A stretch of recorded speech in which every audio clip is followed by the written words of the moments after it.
Nous avons jusqu'à présent retracé les premières découvertes sur le terrain à partir de la fouille de Khorsabad en 1842, puis le déchiffrement de l'écriture cunéiforme et des langues akkadiennes et sumériennes en constatant le rôle très important que joua Jules Hopper. Nous avons vu comment la syriologie devint la matière d'un enseignement en France à partir de 1869 dans différentes institutions. Mais les découvertes des assyriologues allaient rapidement déboucher sur un tournant majeur de la civilisation occidentale, la remise en cause du statut d'un de ses fondements, je veux dire la Bible. Dans un premier temps, cependant, les découvertes avaient semblé fermement enraciner la Bible dans l'histoire. Des villes comme Babylone, Ninive, Uruk et Our avaient bien existé et livraient des informations textuelles très importantes. L'existence de ziggourats permettait de mieux comprendre l'histoire de la tour de Babel.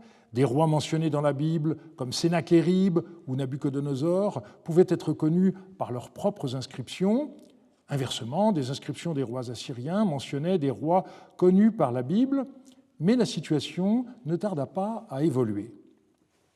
Le 3 décembre 1872, devant la Société d'archéologie biblique de Londres, un assistant du British Museum de 32 ans, nommé George Smith, rapporta la découverte, parmi les tablettes de la bibliothèque d'Assurbanipal à Ninive, d'une version chaldéenne, on dirait aujourd'hui babylonienne, de l'histoire biblique du déluge. On a peine à imaginer aujourd'hui à quel point cette annonce fit sensation. Malgré les débuts de la critique biblique qu'on peut faire remonter à la parution en 1668 du livre de l'oratorien Richard Simon, la plupart des gens avaient encore, à la fin du XIXe siècle, une conception de la Bible bien différente de celle qui est actuellement la plus généralement répandue. Aussi bien chez les Juifs que chez les chrétiens, l'Écriture sainte était réputée inspirée, mais on comprenait alors généralement cette inspiration de manière très littérale, comme si les différents livres de la Bible avaient été dictés mot à mot par Dieu à leurs auteurs. Un des points essentiels du dogme était ce que l'on appelle l'authenticité mosaïque du Pentateuque. Les 5 premiers livres de la Bible auraient eu comme auteur Moïse en personne. Dire que le récit du déluge qu'on trouve dans la Genèse avait un prototype babylonien était donc à peu près aussi scandaleux que d'accuser le premier d'une classe d'avoir triché en copiant sur le dernier. Nous allons commencer par décrire les découvertes de ces récits dans la bibliothèque d'Assurbanipal à Ninive, puis voir comment l'Allemand Friedrich Delitzsch développa des thèses qui suscitèrent d'intenses controverses avant de tourner notre attention vers la France, où ces débats ont été davantage une querelle à l'intérieur de l'Église qu'une confrontation entre assyriologues et biblistes. J'ai déjà cité de nombreux sites sur la toile qui donnent accès aux archives, livres et articles de cette époque. Je voudrais ajouter le site archive.org qui a numérisé avec un grand soin dans la bibliothèque de l'Université de Toronto, notamment, bien des publications que je mentionnerai aujourd'hui. K231 est un sigle à retenir.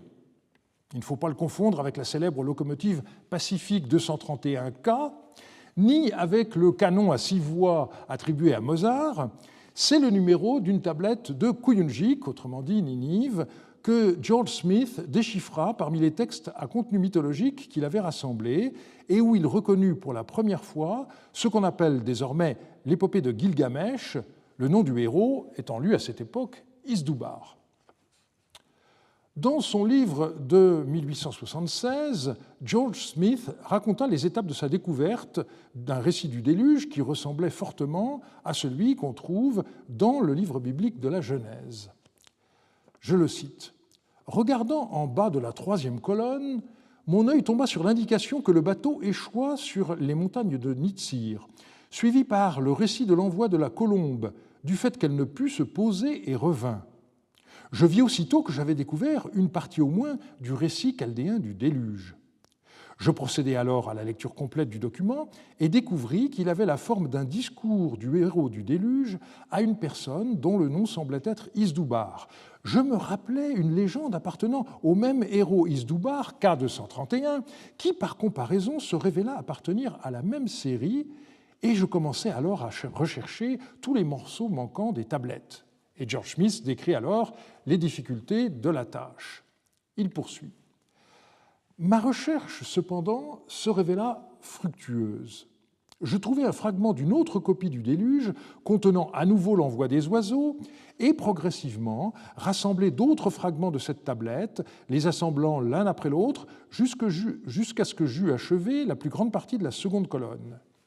Des fragments d'une troisième copie apparurent qui, après avoir été rejoints, complétèrent une partie considérable de la première et de la sixième colonne. J'avais alors le récit du déluge dans l'état où je le rendis public à la Société d'archéologie biblique le 3 décembre 1872. Budge, dans le livre que j'ai déjà cité, The Rise and Progress of Assyriology, décrit la scène de façon différente, avec un mépris assez évident pour George Smith. Le passage est dévolu à un certain Robert Reedy, qui était au British Museum le restaurateur chargé des tablettes. Je cite Budge. En examinant les tablettes de la collection de Kuyunjik et en recherchant des morceaux de tablettes portant l'histoire du déluge, il, c'est-à-dire George Smith, a découvert que le grand fragment numéroté aujourd'hui K3375 contenait une partie importante de la légende. Un côté était facilement lisible, mais la plus grande partie de l'autre était recouverte d'un épeau d'épais blanchâtre semblable à de la chaux qui avait résisté à tous ces frottements et à ces tentatives d'enlèvement. Il se trouve que Reedy était absent du musée pour affaires privées pendant plusieurs semaines et il n'y avait personne d'autre à qui Birch permit de donner la tablette pour le nettoyage. Smith était un homme très nerveux et sensible et son irritation face à l'absence de Reedy ne connut aucune limite. Il pensait que la tablette devait fournir une partie très importante de la légende et son impatience à vérifier sa théorie produisit en lui un état d'excitation mentale presque incroyable qui s'amplifia au fil des jours. Finalement, Reedy revint et on lui donna la tablette pour qu'il la nettoie. Lorsqu'il vit la grande taille du dépôt, il dit qu'il ferait de son mieux, mais n'était apparemment pas très optimiste quant au résultat. Quelques jours plus tard, il rapporta la tablette qu'il avait réussi à restaurer dans l'état où elle est à présent et la donna à Smith, qui travaillait alors avec Rawlinson dans la pièce située au-dessus du bureau du secrétaire. Smith prit la tablette et commença à lire les lignes que Reedy avait mises au jour. Et lorsqu'il vit qu'elle contenait la partie de la légende qu'il avait espéré y trouver, il dit « Je suis le premier homme à lire cela après plus de 2000 ans d'oubli ». Posant la tablette sur la table, il se mit debout d'un bond et se précipita dans la salle dans un état de grande excitation et à la stupéfaction des personnes présentes, commença à se déshabiller. Budge voulait souligner par là que Smith n'appartenait pas au même niveau social. Un gentleman ne se conduit pas ainsi. J'ajoute que seul quelqu'un qui n'a pas connu l'excitation d'une grande découverte peut écrire une page, à mes yeux, aussi stupide. La découverte de George Smith ne fut pas le fait du hasard. Graveur de formation, autodidacte passionné d'orientalisme à la suite des découvertes de Layard, il avait été engagé au British Museum en 1863 pour mettre de l'ordre dans la collection déjà considérable des tablettes ramenées de Ninive. Rawlinson, ayant remarqué son extraordinaire mémoire photographique, l'associa à la publication monumentale des Cuneiform Inscriptions. George Smith se fit d'abord connaître du monde savant en publiant en septembre 1866 une note dans laquelle il annonçait avoir trouvé sur une tablette du British Museum une inscription de Salmanasar III dans laquelle ce roi assyrien disait avoir reçu en l'an 18 de son règne un tribut de Jéhu, fils d'Omri, roi d'Israël, bien connu grâce au livre des rois de la Bible. On avait donc pu, dans un premier temps, avoir le sentiment que les textes assyriens allaient confirmer les données de la Bible en fournissant des témoignages historiques indépendants des récits bibliques qui, tout à la fois, les éclaireraient et les authentifieraient. C'est dans cet esprit que fut fondée la Société d'archéologie biblique à Londres en 1870, qui avait pour but, je cite, « les recherches sur l'archéologie, la chronologie, la géographie et l'histoire de l'Assyrie ancienne et moderne, de l'Arabie, de la Palestine et des autres pays bibliques, et la promotion de l'étude des antiquités de ces pays. » La découverte du récit du déluge changeait profondément les perspectives puisqu'elle touchait à l'originalité même des textes bibliques. Un fait peu connu, il se trouve que Rawlinson informa Hopper de la découverte que George Smith venait de faire. Hopper arriva aussitôt à Londres, vit la tablette et retourna à Paris obtenir une mission officielle du gouvernement pour la publier. Quand Hopper revint au British Museum, Samuel Birch, le conservateur en chef des antiquités asiatiques, refusa de lui communiquer la tablette. Hopper se tourna alors vers Rawlinson, qui lui dit que c'était à George Smith de publier sa découverte.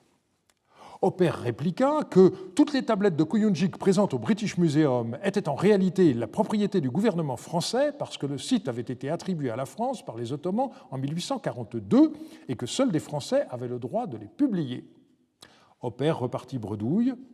L'histoire est connue par Budge, qui ajoute qu'Hopper ne pardonna pas à George Smith de ne pas lui avoir transmis sa copie de la tablette.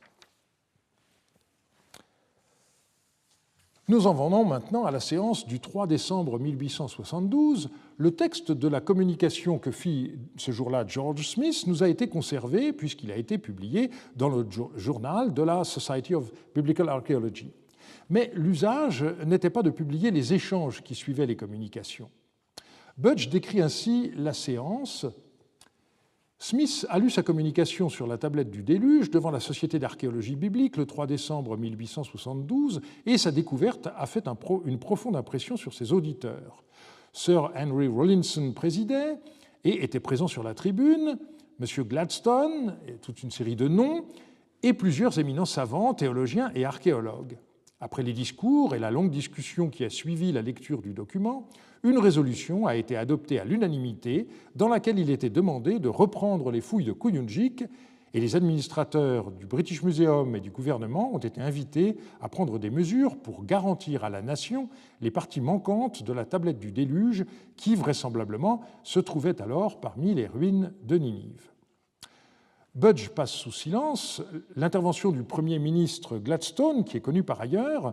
Celui-ci se leva pour féliciter Smith de sa découverte, tout en déniant à celle-ci une quelconque portée religieuse. On commençait à pressentir le danger.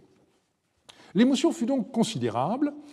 Edwin Arnold, directeur du Daily Telegraph, proposa à Smith la somme de 100 guinées s'il organisait une nouvelle expédition à Ninive pour tenter de retrouver les morceaux manquants, contre publication dans le journal du récit de ses découvertes.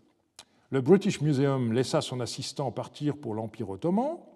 Smith, ayant quitté Londres le 23 janvier 1873, avec une autorisation d'absence de 6 mois, se retrouva à Mossoul le 2 mars, mais le pacha local ne lui donna pas le permis de fouille qu'il sollicita, et Budge se moque de Smith, qui ne comprend pas comment il faut faire avec les locaux et qui ne sait pas ce que c'est que le sens du mot bakshish. Il y a des pages, là encore, que je vous laisse juger. Smith dut donc patienter jusqu'au 7 mai et profita de ses loisirs forcés pour visiter un bon nombre de sites et mener quelques fouilles à Nimroud. Une semaine après l'ouverture du chantier à Kuyunjik, chose incroyable, il eut la chance de découvrir un fragment de 17 lignes qui donnait le début du récit du déluge qui manquait sur la tablette de Londres. Smith raconta sa découverte en ces termes. « Peu après que j'eus commencé à fouiller Kuyunjik sur le site du palais d'Assurbanipal, je trouvai un nouveau fragment du récit chaldéen du déluge, commençant à la première colonne de la première tablette, rapportant l'ordre de construire et remplir l'arche et remplissant pratiquement complètement la lacune la plus considérable de l'histoire. » J'ai parlé de chance, mais manque de chance. Le Daily Telegraph estima que le contrat était rempli et refusa de donner à Smith les crédits supplémentaires qu'il réclamait pour poursuivre ses fouilles. C'est donc le British Museum qui finança la suite des opérations. George Smith les conduisit en 1874. Il organisa une troisième mission en 1876, mais malheureusement mourut en route à Alep au mois d'août. Les fouilles de Kuyunjik furent poursuivies par Rassam de 1878 à 1882, avec succès à ne regarder que le nombre de tablettes expédiées à Londres. Elles furent cependant catastrophiques si l'on considère que l'on ne possède aujourd'hui plus aucune information sur la provenance des textes, à commencer par leur répartition entre les différents bâtiments exhumés, palais nord, palais sud-ouest, etc. Revenons à la France. L'écho de la découverte de George Smith y fut également considérable. François Lenormand publia dès janvier 1873 dans Le Correspondant sa traduction qu'il reprit dans son livre sur les premières civilisations de 1874. Il y indique qu'Oppert a consacré au récit babylonien du déluge la première leçon de son cours au Collège de France, mais sans fournir de date précise. Oppert a publié sa première traduction en appendice au livre d'Eugène Ledrin, Histoire d'Israël, sur lequel on reviendra tout à l'heure. Il en était très fier et il a plus tard indiqué qu'elle a été, je cite, à la base de toutes les traductions qui ont été faites de ce document en Angleterre, en Allemagne et en France. Et de fait, dans la réédition mise à jour du livre de George, publié par Archibald Sayce en 1880, ce dernier indique avoir tenu compte des progrès effectués par Oppert. Celui-ci avait montré en particulier que le passage interprété par Smith comme relatant le péché originel, en parallèle avec le chapitre 3 de la Genèse, était un contresens pur et simple. La mention Fall of Man, la chute de l'homme, disparut du sous-titre lors de la réédition du livre en 1880. Oppert a donné une nouvelle traduction en 1885 qui tenait compte des nouveaux fragments. Je note par ailleurs que le déluge fut étudié dans le cours d'Amyot en 1887-88. Son rapport de l'EPHE fait allusion au travail de Smith et de Paul Haupt, mais curieusement pas à celui d'Oppert. Pendant que se poursuivait le travail sur le terrain et les recherches des philologues, la polémique sur le statut de la Bible, et en particulier du Pentateuque, se développa. Les positions des biblistes furent variées, allant des libéraux, comme on disait à l'époque, qui admettaient la dépendance de la Bible à l'égard des textes mésopotamiens, tout en soulignant le caractère unique et original de son message, jusqu'aux conservateurs qui ne voulurent rien entendre. La controverse atteignit son point culminant avec Friedrich Delitzsch. Entre janvier 1902 et octobre 1904, il donna une série de conférences intitulées Babel und Bibel, Babylone et la Bible, qui eurent 30 ans après la découverte de George Smith, un écho également extraordinaire. En novembre 2019, eut lieu au Pergamon Museum de Berlin un colloque sur ce sujet dont les actes n'ont pas encore été publiés. Ils viendront rejoindre une très riche bibliographie. Nous avons déjà rencontré Delitzsch lorsqu'en 1874, âgé de 24 ans, il plaidait pour la constitution de chaires d'assyriologie en Allemagne. Il est vrai que ce pays a commencé avec du retard par rapport à la France et à l'Angleterre à s'intéresser au Proche-Orient ancien. Mais la politique orientale de l'empereur Guillaume II donna un élan certain à ses recherches. La Deutsche Orientgesellschaft fut créée en 1898, notamment à l'initiative de Delitzsch.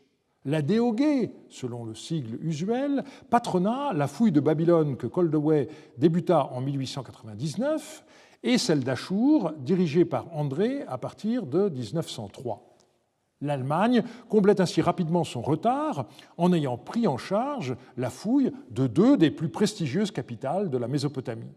Les moyens, tant humains que matériels, ne firent pas défaut et les résultats furent très impressionnants. Revenons à Delitzsch. Devenu professeur en 1877, il y forma une pléiade d'assyriologues. Beaucoup de ses élèves occupèrent ensuite des chaires en Allemagne, comme Zimmern à Leipzig ou Betzold à Heidelberg, mais encore plus nombreux furent ceux qui devinrent professeurs aux États-Unis, qu'il s'agisse d'Allemands expatriés comme Haupt à la Johns Hopkins University de Baltimore, ou d'Américains venus étudier en Allemagne comme Harper à Chicago.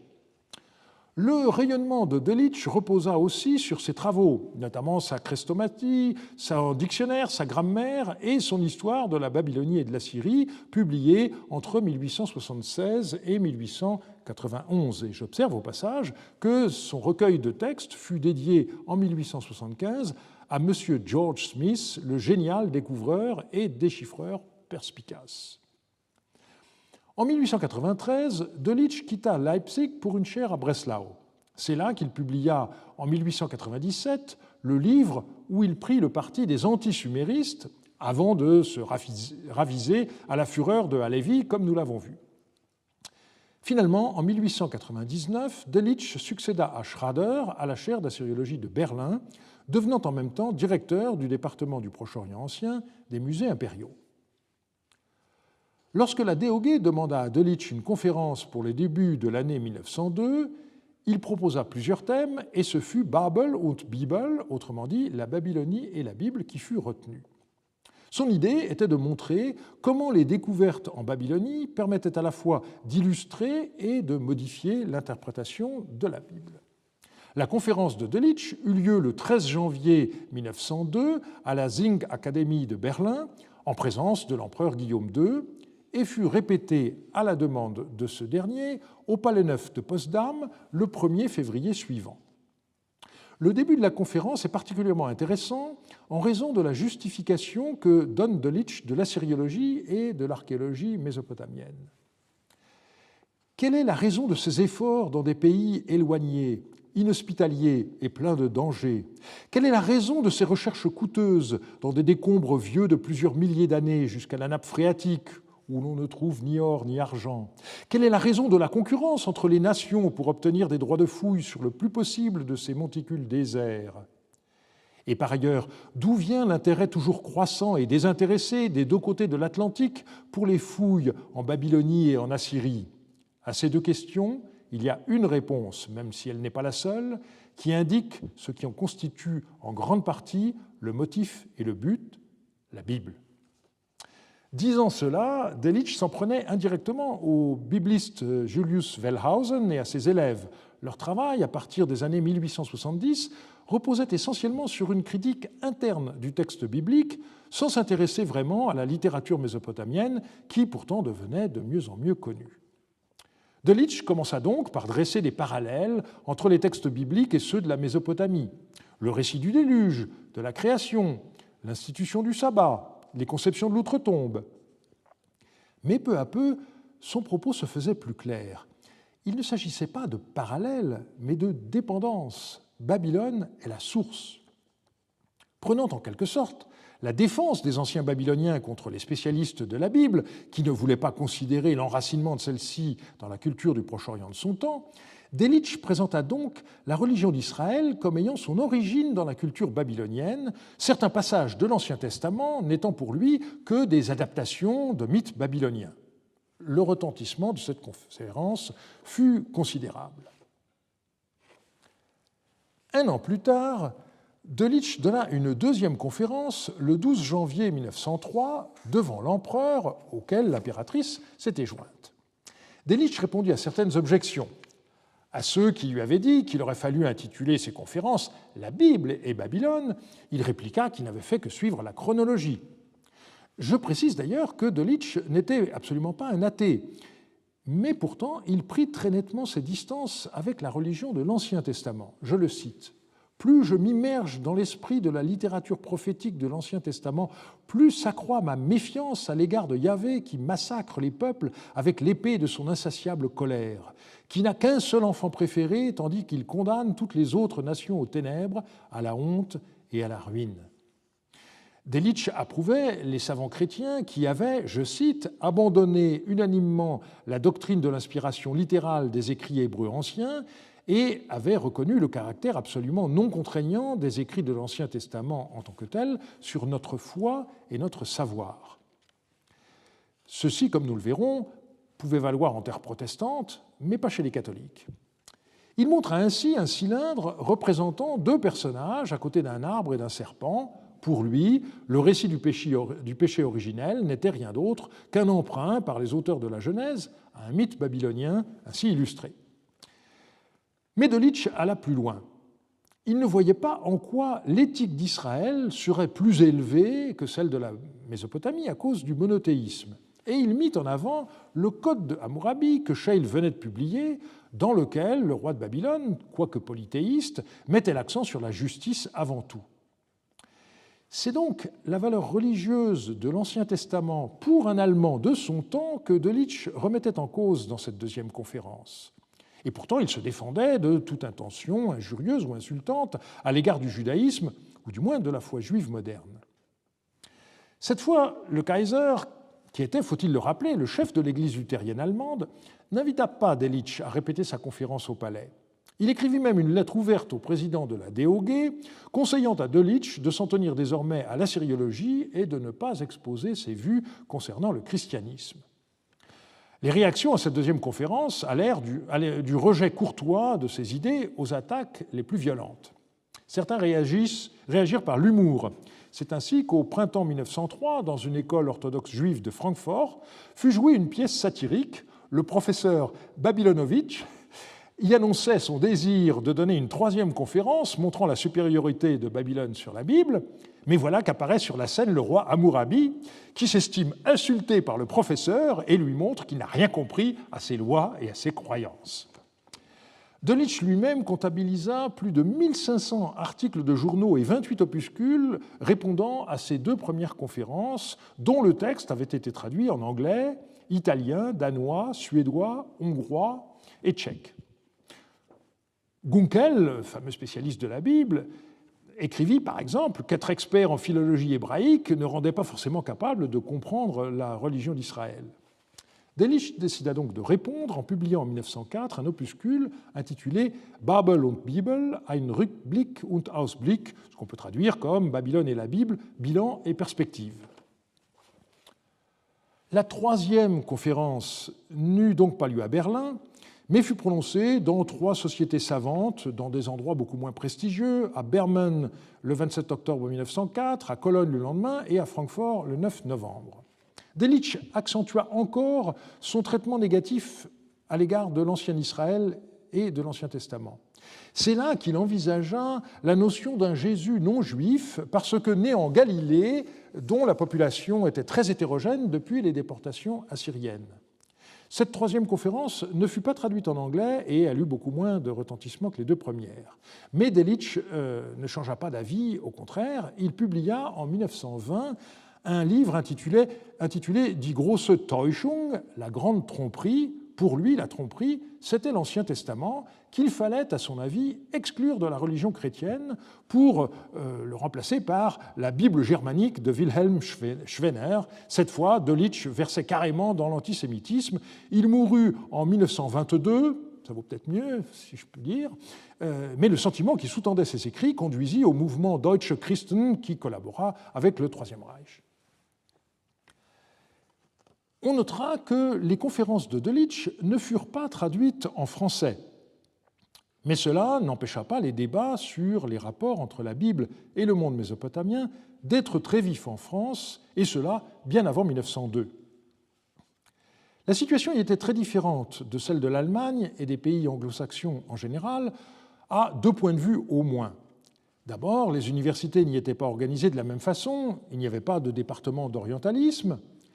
Par ailleurs, 5 des 6 facultés catholiques de théologie d'État, créées en France en 1808 et qui subsistèrent jusqu'en 1885, furent toujours languissantes, à l'exception de celle de Paris, et la loi de finances du 21 mars 1885 supprima les crédits qui leur étaient affectés. On a vu que la loi sur la liberté de l'enseignement supérieur de 1875 avait permis la création d'universités catholiques libres. Dès 1880, elles n'eurent plus le droit au titre d'université et s'appelèrent dès lors instituts. Mais les évêques se montrèrent peu soucieux d'y installer des facultés de théologie, car ils avaient autorité sur leurs séminaires. Quelques-unes furent cependant créées peu à peu à Paris, Toulouse, Lyon, Lille et Angers. Le prisme sous lequel les débats français ont été étudiés est également différent. Il s'agit de ce qu'on appelle la crise du modernisme. Il est impossible d'en exposer même les grandes lignes en quelques minutes. On m'excusera donc du caractère très incomplet de ce qui suit. Je renvoie ceux qui sont intéressés aux actes du colloque qui s'est tenu en février 2019 à l'Institut catholique et qui a été récemment publié. Il faut commencer par souligner que le modernisme n'a jamais été un mouvement dont certains se seraient revendiqués. Le terme même est venu, paradoxalement, de sa condamnation. Le nœud du débat était de savoir si l'on pouvait soumettre les textes de la Bible, et en particulier de l'Ancien Testament, à une critique littéraire ou historique. On notera qu'en 1893, Monseigneur Dulst, recteur de l'Institut catholique de Paris, avait posé le problème en ces termes. Je le cite. « Autrefois, on croyait pouvoir appuyer aussi bien sur l'Ancien Testament que sur le Nouveau la démonstration qui établit le fait de la révélation. Les miracles de Moïse garantissaient son témoignage comme les miracles de Jésus-Christ garantissent le sien. Les prophéties d'Isaïe, clairement accomplies, pouvaient être mises en parallèle avec les prédictions du Sauveur touchant sa résurrection ou la ruine de Jérusalem. Aujourd'hui, tout nous conseille de changer de tactique. L'Ancien Testament ne peut plus figurer au premier plan.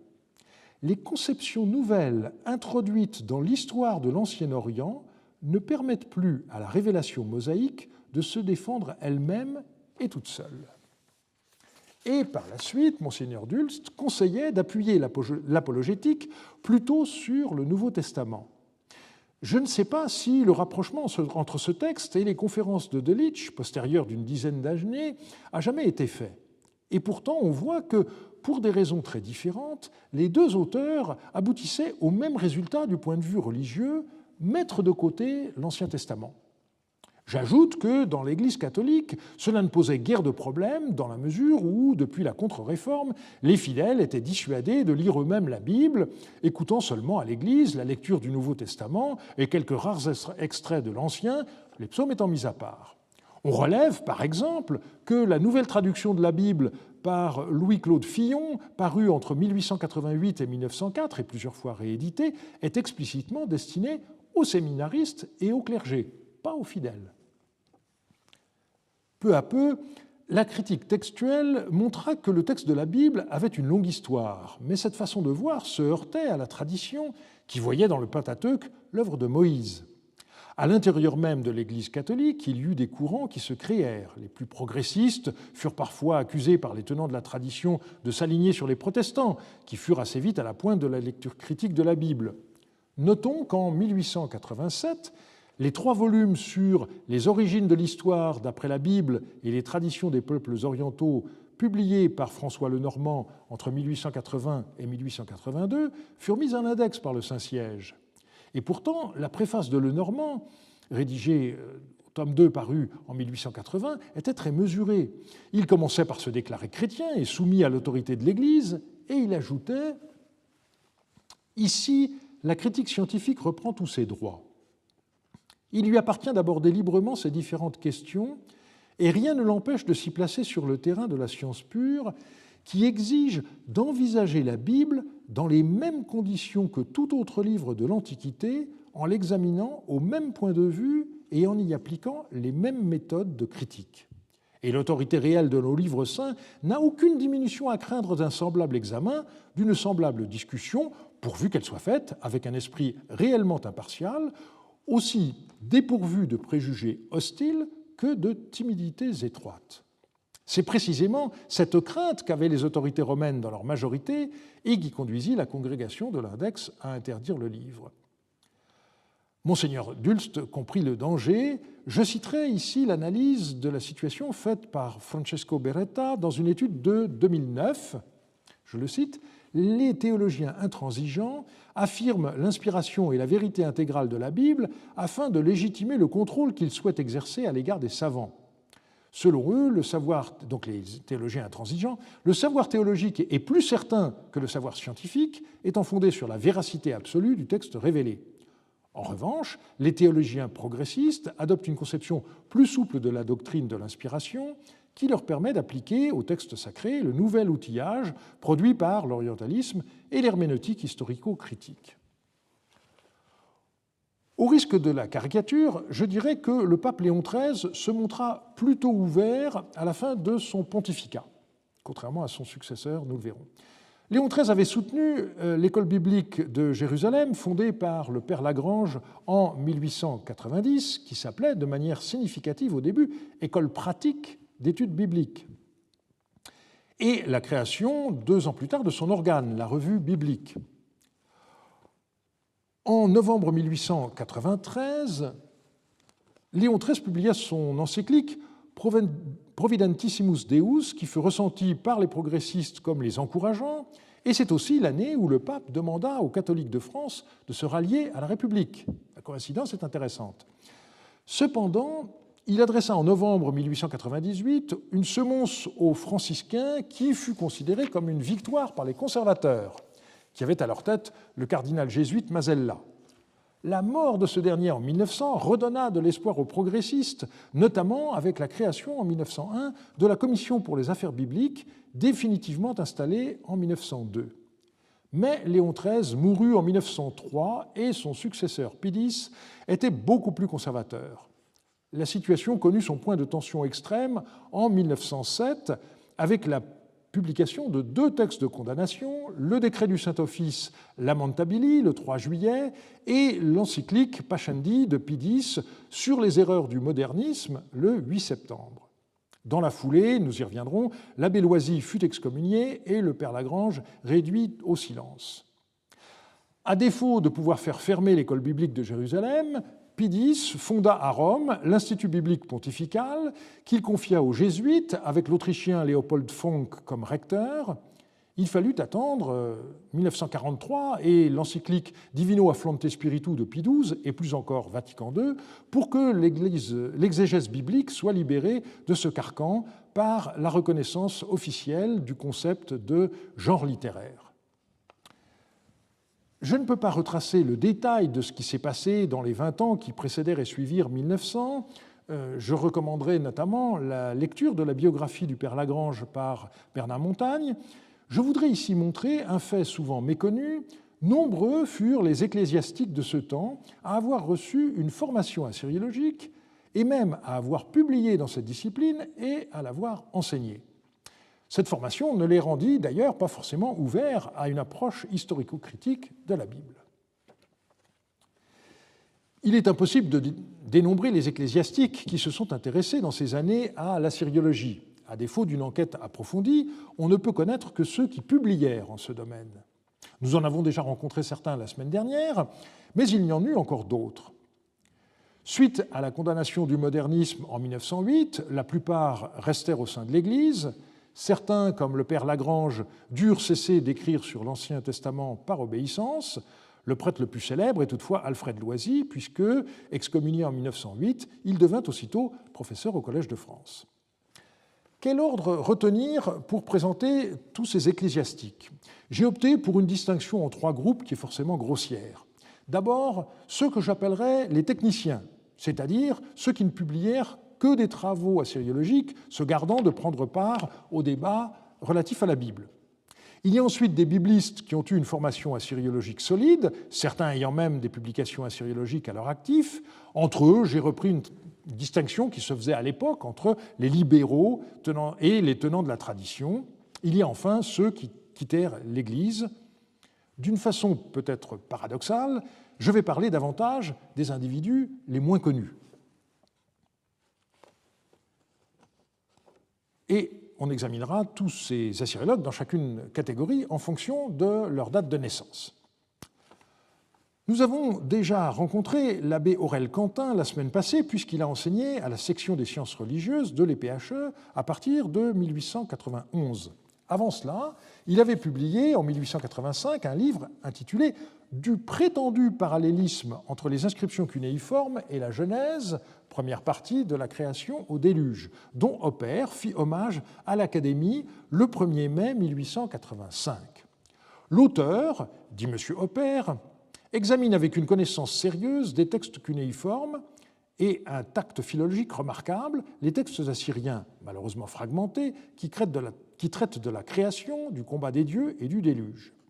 Il combat l'idée du parallélisme entre les 2 traditions chaldéennes et juives, et, ce nous semble, il prouve avec un certain succès que la tradition hébraïque ne provient nullement de la légende babylonienne. Elles peuvent toutes les 2 avoir une origine commune, mais on ne sait pas d'une manière certaine quelle est celle des 2 qui est véritablement la plus ancienne. Nous ne voulons pas suivre, c'est Oppert qui parle, nous ne voulons pas suivre l'auteur dans tous ces développements qui ont parfois une teinture apologétique, mais nous reconnaissons à l'auteur un savoir étendu et varié, une heureuse sagacité et une grande sincérité dans l'appréciation du mérite de ses devanciers. J'ai retrouvé dans le journal Le Matin du 15 janvier 1906 une anecdote au sujet de l'abbé Quentin. Elle a pour contexte la succession d'Oppert au Collège de France, que nous étudierons la semaine prochaine, mais je ne résiste pas à la lecture de ce passage. Je cite l'article du journaliste Gustave Théry. Avec la délicieuse et malicieuse bonhomie du professeur Bergeret, M. Réville, l'illustre maître qui enseigne au Collège de France l'histoire des religions, nous a tenu ce propos. Donc c'est M. Réville qui parle. Le père Scheil n'est pas le premier ecclésiastique qui s'adonne à la syriologie. L'abbé Quentin n'a-t-il pas naguère occupé de même ses loisirs? C'est un précédent d'autant plus remarquable qu'il y a quelques années, cet abbé fut admis à faire des conférences au collège. Le journaliste. Est-ce un argument en faveur du père Scheil? Albert Réville. Vous allez en juger vous-même. Un jour, nous laissâmes à l'abbé le soin de rédiger une notice pour l'annuaire que publie notre section. Donc là, il est question de l'EPHE. L'abbé Quentin composa un petit mémoire sur une inscription assyrienne qui relatait un miracle accompli par la déesse Ishtar au temps du roi Assurbanipal. La déesse avait arrêté les flots du Tigre pour permettre à une armée de passer le fleuve à pied sec. L'abbé avait fait là-dessus quelques plaisanteries innocentes. « Vous raillez agréablement la déesse Ishtar, lui dis-je. On voit que vous avez lu Voltaire, monsieur l'abbé. Mais ne vous êtes-vous pas aperçu que vos justes et fines réflexions sur le passage du Tigre s'appliqueraient fort bien au passage de la mer Rouge et à celui du Jourdain? Prenez garde qu'on ne vous accuse d'avoir tourné en dérision les miracles rapportés par la Bible. Bien qu'il ne fût pas d'une orthodoxie très farouche, l'abbé Quentin en laissa paraître un vif émoi. Il reprit sa notice pour y faire des corrections et elle n'a jamais vu le jour. Mais il faut bien l'avouer, même à l'époque, l'abbé Quentin resta une figure très en retrait. Autre personnalité discrète, le breton Yves Le Gac. Né en août 1856 à Brest, il fut ordonné prêtre en 1880 et fit des études d'hébreu et d'assyrien. Il est notamment mentionné comme élève d'Amyot à l'école pratique. Il entra dans la marine nationale en 1884 en qualité d'aumônier. Il eut différentes affectations sur des navires ou dans des hôpitaux et il finit sa vie comme aumônier de l'hôpital maritime de Port-Louis, ville où il est décédé à 69 ans le 4 février 1925. Il écrivit 4 articles dans la Zeitschrift für Assyriologie entre 1891 et 1894 et surtout un livre sur les inscriptions du roi néo-assyrien Ashurnasirpal II. Il se dévoua en dressant des index pour les 20 premiers volumes de la Revue d'Assyriologie en 1923, peu avant sa mort. Voilà un exemple de prêtre qui se limita à des travaux purement assyriologiques et qui, par ailleurs, n'occupa aucun poste académique. On en arrive au père Scheil. On le connaît surtout passé la cinquantaine, une fois qu'il fut devenu académicien en 1908. Je voudrais revenir sur ses débuts. Jean Scheil est né en 1858, passant du petit séminaire de Montigny au grand séminaire de Metz. Suivant l'exemple de son frère aîné Nicolas, devenu frère Sébastien, il entra chez les dominicains en 1881, où il prit Vincent comme nom de religion. À la suite des décrets de 1880 ayant entraîné l'expulsion des congrégations religieuses masculines, il fit son noviciat en Espagne, puis en Autriche, où il prit goût aux études de la Bible et des langues anciennes et modernes. Il fut ordonné prêtre en 1886 et affecté au couvent Saint-Jacques de Paris dès 1887. Entre-temps, les couvents avaient rouvert. Comme nous l'avons vu la semaine passée, Scheil suivit à l'EPHE les cours d'égyptologie de Gaston Maspero et d'assyriologie d'Arthur Amyot, ainsi que ceux de Jules Aupert au Collège de France. Il publia aussitôt 2 livres, dont l'un en collaboration avec Amyot. Suite à la mort de celui-ci, il passa 2 ans au Caire, mais travailla ensuite pour le compte de Hamdi Bey au musée de Constantinople à partir de 1892, avec une mission à Sipar au printemps 1894. Il faut ici mentionner le célèbre congrès de Fribourg de 1897. Il faisait partie des congrès scientifiques des catholiques voulus par Monseigneur d'Ulst pour tenter de montrer que foi et raison pouvaient faire bon ménage. Le père Lagrange rendit compte de l'événement auquel il avait participé dans la revue biblique de 1898. Le père Scheil y fit une communication qui fut dévolue à un nouveau récit babylonien du déluge. Il s'agissait d'un fragment paléo-babylonien de l'épopée d'Atrahasis, daté d'Amitsadouka, dont nous avons parlé dans le cours de l'an dernier. Alors que la question du déluge était un des éléments cruciaux des débats de l'époque, Scheil se limita prudemment à une étude purement philologique, sans un mot de commentaire. Je ne reviendrai pas aujourd'hui sur l'abbé François Martin, professeur à l'Institut catholique, que nous avons déjà rencontré la semaine dernière, Et je passerai rapidement sur deux figures bien connues des assyriologues. D'abord, l'abbé Charles-François Jean, un lazariste qui publia aussi bien comme assyriologue que comme bibliste, mais dont les publications sont pour la plupart postérieures à la Première Guerre mondiale. Et finalement, l'abbé Henri Duverdier de Genouillac, qui fut plus strictement assyriologue et archéologue, et dont nous reparlerons dans 2 semaines. J'en arrive aux prêtres avant tout biblistes, et d'abord à ceux qui tenaient à l'approche traditionnelle des livres saints. L'abbé Fulcran Grégoire Vigouroux, né en 1837, fut un des adversaires résolus du père Lagrange.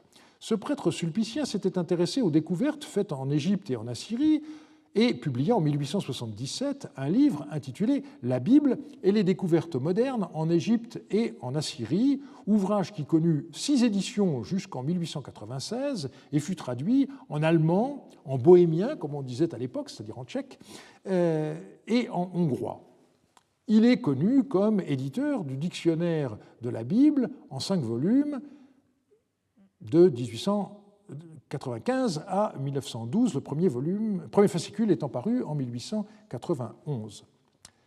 Pour ses écrits les plus risqués, le père Vigouroux recourut parfois à l'usage d'un pseudonyme, F. Grégoire, qui correspondait à ses 2 prénoms, Fulcran Grégoire. Le Normand l'a malicieusement remarqué dans une de ses publications, mais sans donner la clé.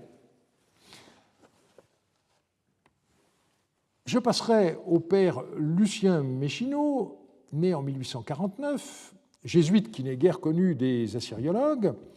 Cet élève d'Arthur Amyot à l'EPHE a publié avec son maître en 1887 un tableau comparé des écritures babyloniennes et assyriennes archaïques et modernes avec classement des signes d'après leur forme archaïque, un ouvrage qui fut réédité en 1902. Mais c'était un jésuite, et l'on sait que dans les querelles autour de ce qu'on appelait l'authenticité des livres saints, la Société de Jésus a généralement été très conservatrice, au contraire des dominicains plus en pointe. Cela s'observe dans les 2 articles de Méchineau publiés dans la revue Études et republiés sous le titre « L'autorité humaine des livres saints », où il s'en prend directement au père Lagrange en le citant sans le nommer. Dans la préface que le père Méchineau écrivait à son opuscule « L'origine mosaïque du Pentateuque », dont la première édition est parue en 1900, on retrouve l'orthodoxie la plus stricte, sans un mot sur les récits assyriens du déluge. C'est de la pure apologétique. Et j'avoue qu'on a du mal aujourd'hui à comprendre comment un homme qui avait travaillé directement sur les sources assyriologiques pouvait tenir un tel discours, non pas anti-scientifique, mais ascientifique, alors qu'il était parfaitement au courant. Le père Méchineau fut envoyé en 1906 à l'université grégorienne de Rome en remplacement du père Delattre. Il publia un livre en 1910 sur l'historicité des 3 premiers chapitres de la Genèse, mais ce livre n'a pas encore été numérisé. J'en arrive aux libéraux et tout d'abord, bien sûr, au père Lagrange, qui est né en 1855. Dans son livre sur M. Loisy et le modernisme, écrit en 1932, donc bien après les faits, le père Lagrange avait écrit « Incontestablement, dans les dernières années du XXe siècle, on souhaitait un rajeunissement, une modernisation, le terme est de M. Loisy, de l'exégèse. Dans ce sens, j'étais moderniste et, j'ose dire, avec l'encouragement de Léon XIII. » Et par la suite, le père Lagrange explique en quoi, à son avis, Loisy s'est séparé de ce qui était la juste voie. Le combat du père Lagrange a été résumé par lui-même en 1902 comme, je cite, « la plus haute entreprise intellectuelle qui puisse être tentée, enlever l'arme de la critique aux incrédules et aux rationalistes sur le domaine de l'écriture ». Fin de citation. Il s'agissait pour lui de démontrer que la méthode historico-critique n'était nullement incompatible avec la foi. Elle dérangeait seulement ceux qui se reposaient sur une apologétique remontant à la contre-réforme, mais qui ne faisait nullement partie du dogme de l'Église. Je mentionne maintenant le père d'Orme, né en 1881. Nous aurons l'occasion de le rencontrer plus tard à propos d'Ougarit. Mais il me semble juste de le prendre en compte dans ce tableau, vu le rôle qu'il a joué dans ces années. Alors, j'hésite un peu pour savoir où le classer.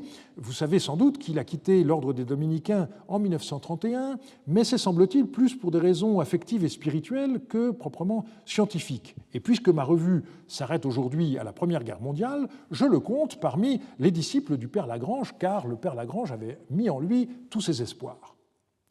En août 1899, Dorme entra chez les Dominicains et il s'embarqua avant la fin de l'année pour Jérusalem afin de profiter de la loi de 1889 qui dispensait de service militaire les Français de moins de 19 ans résidant hors d'Europe.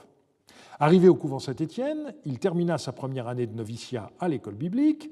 Il fit profession sous le nom de Paul en août 1900 et c'est le père Lagrange qui le forma en hébreu et en acadien. Dorme fut ordonné prêtre en 1904 et dès cette année, le père Lagrange lui confia les cours d'assyrien, d'hébreu, de langue sémitique comparée et d'histoire de l'Ancien Orient. Il publia dès lors de nombreux articles dans la revue biblique et dans des revues étrangères. En 1907 parut son choix de textes assyro-babyloniens, première traduction française des mythes et des épopées en langue acadienne, puis en 1910 la religion assyro-babylonienne et les livres de Samuel, et en 1911 les pays bibliques et la Syrie. Donc voilà quelqu'un qui était à la fois assyriologue et bibliste, mais qui n'eut pas de problème majeur dans ces années-là. Il ne faut pas avoir une vue manichéenne de la réalité. Si certains jésuites furent, comme je l'ai indiqué, de farouches adversaires du père Lagrange, d'autres partageaient ses vues et furent ses amis. Tel fut le cas d'Albert Condamin, qui fut brièvement professeur d'Ancien Testament à l'Institut catholique de Toulouse de 1899 à 1901, puis au Scholastica de Canterbury à partir de 1901. Les préoccupations initiales de Condamin apparaissent dans sa première publication, La Bible et la Syriologie, parue sous forme de 2 articles dans la revue Études en 1902-1903, puis en tiré à part de 70 pages. Son livre sur le livre d'Isaïe, paru dans les Études bibliques en 1905, fut condamné au moment même où Rome interdit au père Lagrange de publier son commentaire de la Genèse. Le seul travail purement assyriologique que Condamin ait publié date de 1908, c'est l'édition d'une tablette du Louvre commémorant la construction du temple de Dagan à Terka par Samsiadou. Par la suite, ces publications furent celles d'un bibliste, notamment avec un commentaire du livre de Jérémie. La dernière catégorie est celle des prêtres qui quittèrent l'Église. Nous avons déjà parlé la semaine passée d'Eugène Ledrin, conservateur au Louvre et premier professeur d'épigraphie cunéiforme à l'école du Louvre, et nous en reparlerons dans 2 semaines puisqu'il fut cofondateur de la Revue d'Assyriologie en 1884. On ignore souvent qu'il commença par être prêtre. Le fait ne fut pas rappelé dans la notice nécrologique que lui consacra le Larousse mensuel illustré de mai 1910. Ledrin, pourtant prolifique, n'a jamais, à ma connaissance, évoqué les circonstances qui le conduisirent à quitter l'Église, mais alors qu'une telle crise concerne souvent des hommes de 40, voire 50 ans, il fit très jeune cette démarche. En effet, c'est en 1876, quand il avait 32 ans, que Renan lui trouva un poste à la Bibliothèque nationale. C'est donc le moment où il venait de quitter la prêtrise. Et Renan, ancien séminariste, puisqu'il avait quitté ici les Moulineaux à 22 ans en 1845, venait manifestement au secours de quelqu'un qui retournait à l'état laïque. Dans les archives de l'Institut, au sein du fonds Gaston Maspero, se trouve une section contenant plusieurs lettres d'Eugène Ledrin, la plus ancienne datée de 1874, émanant du, je cite, « révérend père Eugène Ledrin, prêtre de l'Oratoire ». J'ai également trouvé, dans un journal lyonnais de 1897 bien oublié, une allusion au fait que Ledrin avait été prêtre de l'Oratoire. Je cite : « Puisqu'on a parlé de M. Ledrin, je dirais qu'il est un savant et un écrivain de premier ordre. Il a acquis une grande notoriété par ses travaux d'érudition, notamment par sa magnifique traduction de la Bible et par ses articles de critique littéraire, toujours exquis, pleins de saveur et d'une forme particulièrement élégante. L'Institut fera tôt ou tard en lui une de ses plus hautes recrues. J'ajoute, ça ne fut pas le cas. Mais ce n'est qu'après que M. Ledrin eut été connu comme savant, comme écrivain et comme professeur à l'école du Louvre que le public apprit qu'il avait été oratorien. Donc, puisqu'il n'en parlait point et qu'il ne signa jamais Abbé Ledrin, cela ne regarde personne. Voilà qui est bien écrit, mais qui contient une erreur. J'ai trouvé un article que Ledrin a publié en 1871 et qui fut bien signé prêtre de l'oratoire. Par ailleurs, quand Ledrin reçut la Légion d'honneur en 1892, le journal La Croix, alors très conservateur, avait indiqué qu'on avait décoré, je cite, un malheureux prêtre défroqué, M. Ledrin, qui, à l'exemple de l'académicien renégat, ça c'est pour Renan, se livre à des études rationalistes. Pourquoi une telle hargne? C'est que Ledrin, en plus de ses activités de conservateur au Louvre et de professeur d'épigraphie à l'école du Louvre, s'intéressait au monde hébraïque. Il avait publié en 1882 une histoire d'Israël. Il publia surtout une traduction de la Bible en 10 volumes, le premier étant paru en 1886 et le dernier en 1899. Il s'agit de la première Bible intégrale non confessionnelle en langue française. Ledrin était une forte personnalité très intéressante. Au milieu des années 1890, il figure au sein du mouvement fouriériste et il dirigea même l'Union phalanstérienne. Mais alors il y a eu à ce moment-là une scission entre deux mouvements et celle à laquelle il appartenait a fini par péricliter. En 1904, il fut l'un des membres fondateurs du groupe rationaliste des libres penseurs. Et à la fin de sa vie, il présida le Cercle populaire d'enseignement laïque. Il était avant tout indépendant et d'ailleurs n'hésita pas à s'en prendre parfois vigoureusement à Renan, qui pourtant l'avait aidé à ses débuts. Ce fut un écrivain à la fois prolifique et polygraphe qui écrivit de nombreuses préfaces ou des critiques d'art. Il ne mérita sûrement pas la nécrologie assez méchante que Salomon Reinach écrivit dans la revue archéologique. En effet, l'année même de sa mort, il publiait dans la revue d'Assyriologie des acquisitions récentes du Louvre, une agate avec une inscription du roi d'Ur-Ibissine, un point en plomb inscrit en phénicien et les inscriptions de sculptures et bas-reliefs palmyréniens. Qui, de nos jours, serait capable de le faire? Il n'était donc nullement perdu pour la science, comme l'a méchamment écrit Salomon Reinach.